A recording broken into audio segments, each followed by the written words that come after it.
little bit further down the trail now.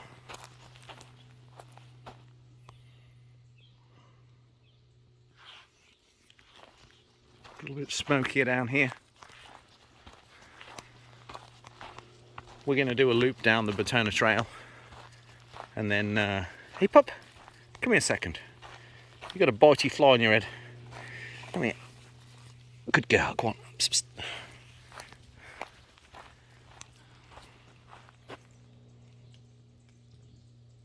Well, looks like it might start to rain a little bit more today. I should say this evening, and maybe put a few more of these smoking sections out.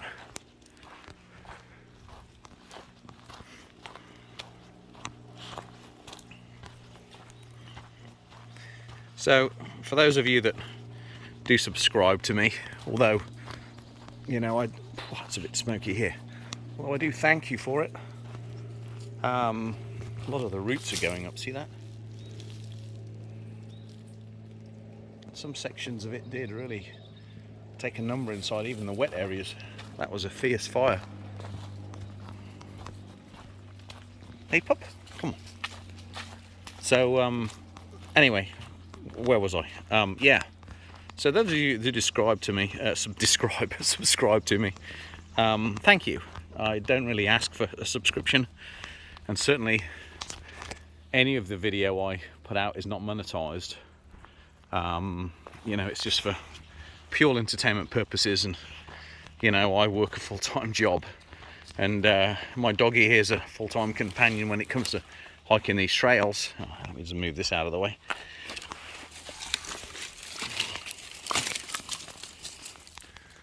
Some of the oak trees there shedding their topmost branches, but come on then puppy. You can see in there the burn zone.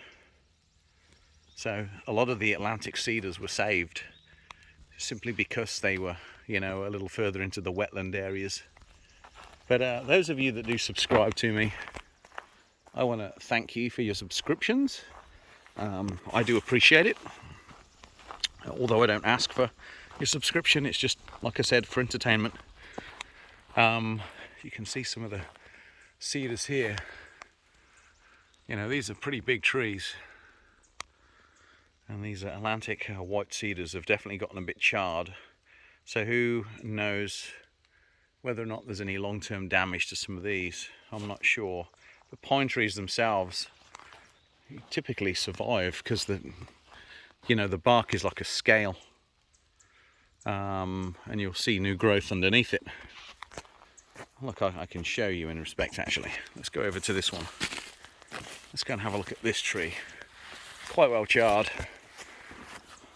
For a second. Of course, to try and do this one-handed is impossible. So if we go into the tree, you can see just how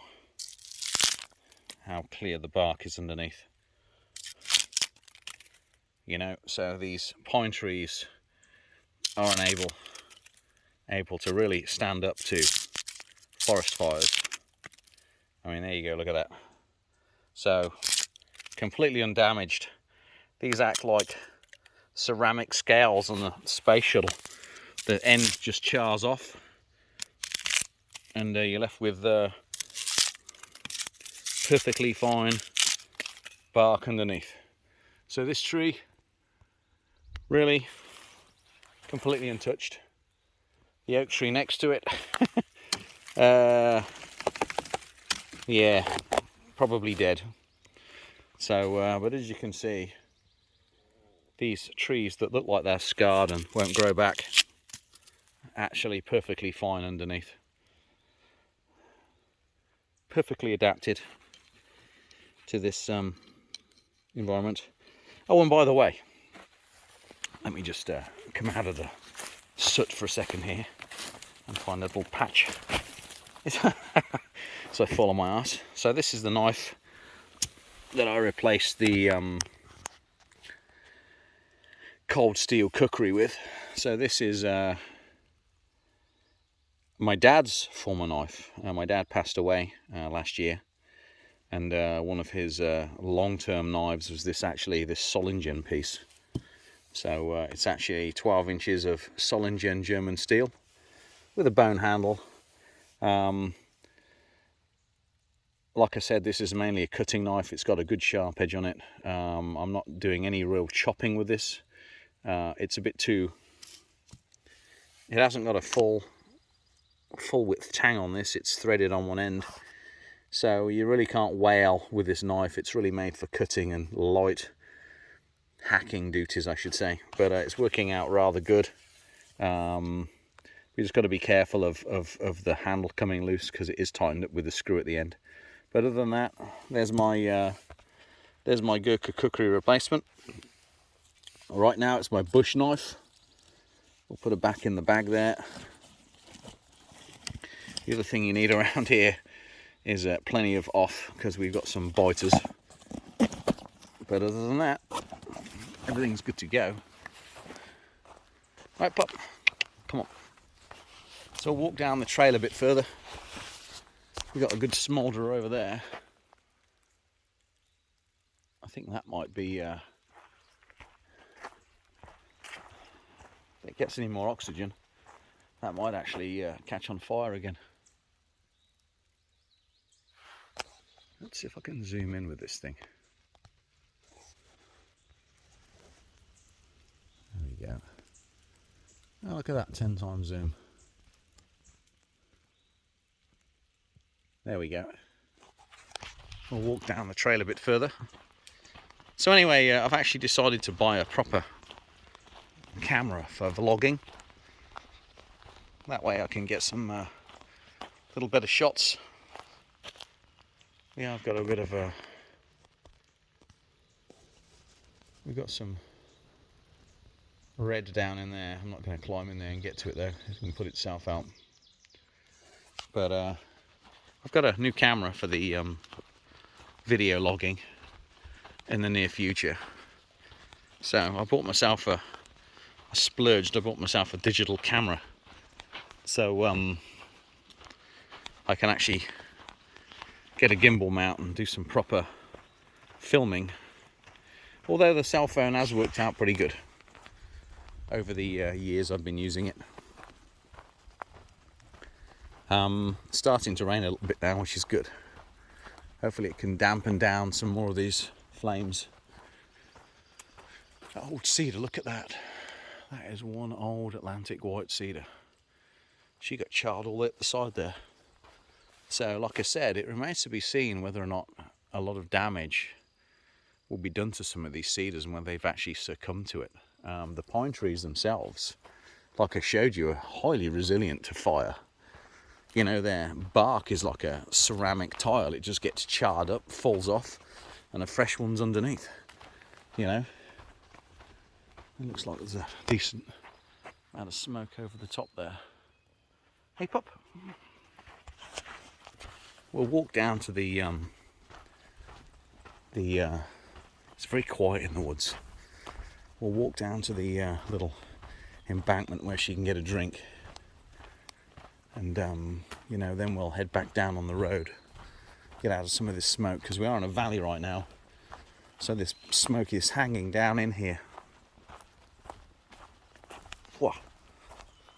Some smouldering going on. And it's amazing to be attacked by flies and amongst all this smoke. You know, it doesn't put the deer flies off. Unfortunately, the other ones that are attuned to forest fires are deer flies. And they don't care about what animals walking through the smoke. They'll still attack you for a meal. There, I had one in my mouth. What I am looking out for as I walk down here are turtles. Because, you know, that one actually broke off and burnt down and fell. See that? Fresh collapse. So that's one thing you've got to watch out for. If you've been in the woods during a fire or after a fire like this on a trail, some of these trees will get burnt to the weak point, and then they can fall down. You'll hear them cracking and falling, and you don't want to be anywhere near them when they do that. So it's best to keep a real good eye out as to what's coming down around you, because you'll have fall all over the place, like that lot over there. Look at that cedar tree. That burn has gone all the way up. That's probably 45, 50 feet right there to that point. Hey, pup.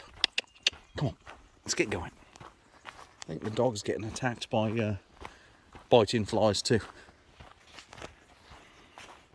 Some more collapsing that's gone on. Trees obviously come down. Created the trail over here. Yep, burnt off at the base. Come across the trail. So somebody's going to have to cut this out of the way at some point. Hey, puppy. Oh, who's there? Come on. High up. There is life. You see him? Right there. Mr. Toad is actually quite happy. Oh, where's he gone? There he is. Yep. So Mr. Toad, oh, he's got around that way. He's not bothered by the smoke, the fire, and the concern over the environment right now. He's quite happy hopping around, trying to find any bugs that he can get his little tongue on, suck down. But what I was going to be looking for are box turtles. So if any box turtles are in trouble, and if I do spot any, I'll collect them up, take them to the Woodford Cedar Run Wildlife Refuge, where they might be able to help them out a little bit. I'm on 1.3 zoom, I don't know why.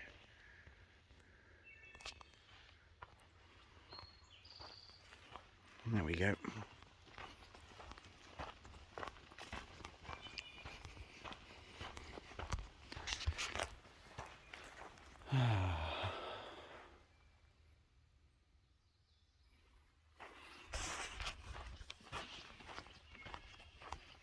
Looks like the fire came across the trail again over here. It's crazy how these leaves went from green to gold and black, you know.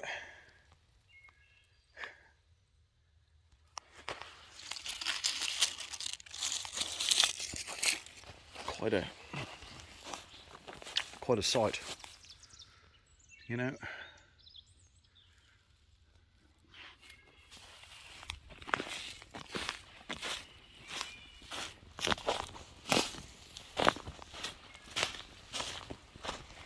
Come on, Pop.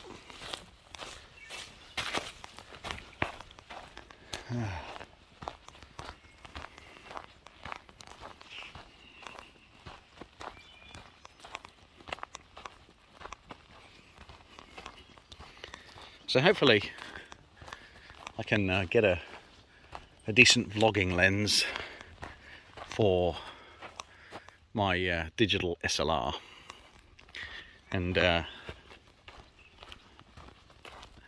get some decent wide angle shots of what I'm doing, and you know, hopefully have some proper sound. I can put a proper mic on there, like a Rode or something, and you know, actually record some decent sound too, rather than what you can hear from me.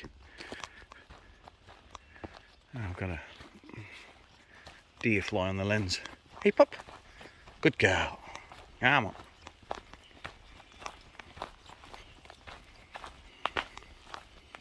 We start to get a little taller up above the river soon. That will lead us to our little area there where she can get a drink, cool off in the water. So it's making my nose sting. So it must be she must be not be too happy with the smell of the smoke. Hey, puppy. Oh, you're a good girl. Willow. Are you a good girl? You got Oh yeah, he biting fly guy. Quick, come here. Come here, let's get the fly. Deer fly. Get him. Good girl, go on. Psst, psst, psst. I don't know whether you saw that. She had a big old deer fly on her ass. So, you know, you don't realise they land on you until you feel a sting. Then you go to smack it and you realise you've got a bloody great big fly on your head.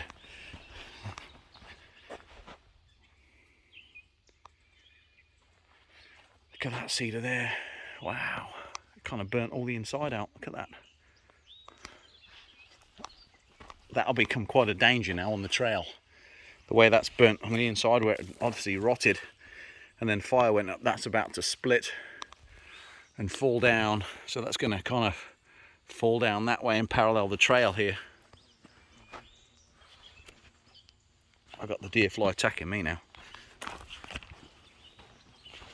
If I get him with my hat, I'll smack him and I'll show you.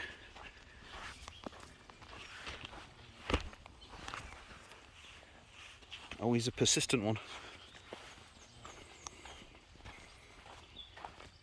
I've even got DEET on me. I guess it makes nary a difference. Hey pup. So a word of advice when you walk in the Pine Barrens. Long pants, boots, long sleeve shirt. And then you might be okay from biting flies. Wow, look at this. Good grief. It's very quiet in these woods. Very, very quiet.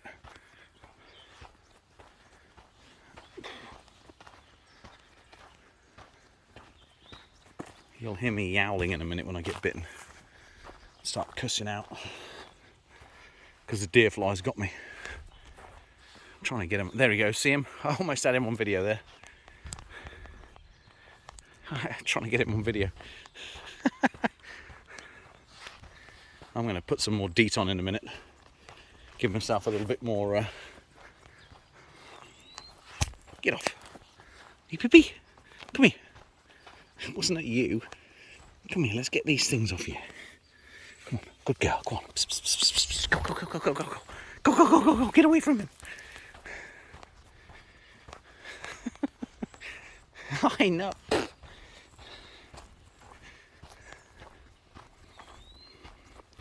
So ticks, flies,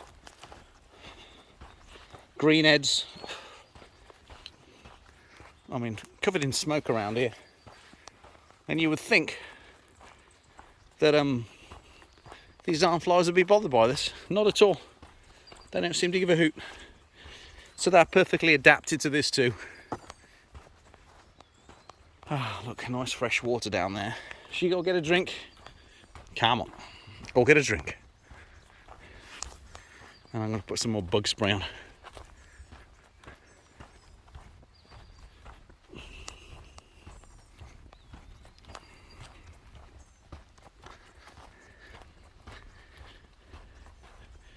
Didn't spot any turtles. Hopefully not too many of them got caught up in this. Box turtles are rather quick, so they do have a great opportunity to escape.